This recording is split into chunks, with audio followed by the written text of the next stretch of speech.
আল্লাহর নবী বলেন প্রতিদিন 2 বার, সকালে একবার, সন্ধ্যায় একবার আমার উম্মতের আমল আমি রাসূলের সামনে ফেরেশতারা পেশ করে। হায় হায়, নবীর সামনে তোমার নাম উচ্চারণ হয়, ফেরেশতা বলে ইয়া রাসূলুল্লাহ একটা সিজদা দেয় নাই, একটা সিজদা দেয় নাই। আল্লাহর নবী তখন বলে হায় আমার উম্মত, আমার 23টা বছরের দিবা নিশির এই মেহনতের কোনো কদর করলি না। 23 বছরের আমার এত কষ্টের কোনো কদর হলো না।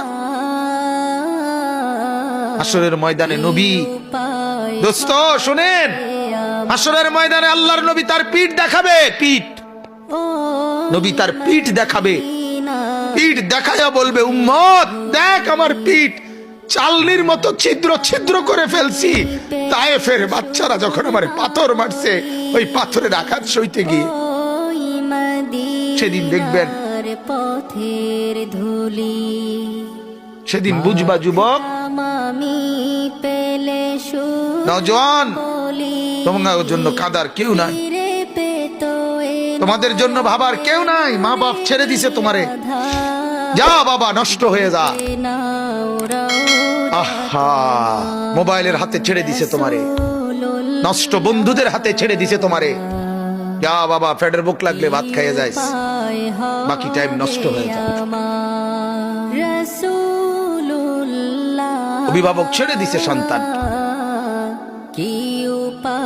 দুপুর বেলা বের হইছে রাত 10টা পর্যন্ত, কারো কোনো পেরেশানি নাই। মা বাবার ছেলেটা কি হচ্ছে, তার সাথে উঠতেছে, বসতেছে, খাইতেছে, চলতেছে, কারো কোনো পেরেশানি।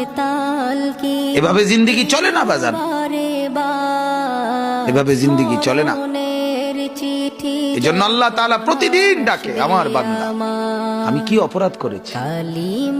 রাসূল প্রতিদিন বলে আমার উম্মত আমি কি অন্যায় করেছি। আমার তায়েফের রক্তের কোনো দাম নাই, আমার উহুদের দান দান শহীদ করার কোনো মূল্য নাই। 14 দিন আমি পেটে পাথর বেঁধেছি, আমার সেই পাথরের বাধা পেটের কোনো মূল্য নাই। আমি 3 মাস ঘরে চুলায় আগুন জ্বলে নাই, আমার সেই জীবনের কোনো মূল্য নাই। মুসলমানের ছেলেরা, মুসলমানের বাবারা, তোমরা তোমাদের আল্লাহকে চেনো, তোমরা তোমাদের রাসূলকে চেনো। মোবাইল দিয়ে হইলেও রবিকে চেনো, রাসূলের জীবনী শোনো, তাইলেও ফায়দা হবে।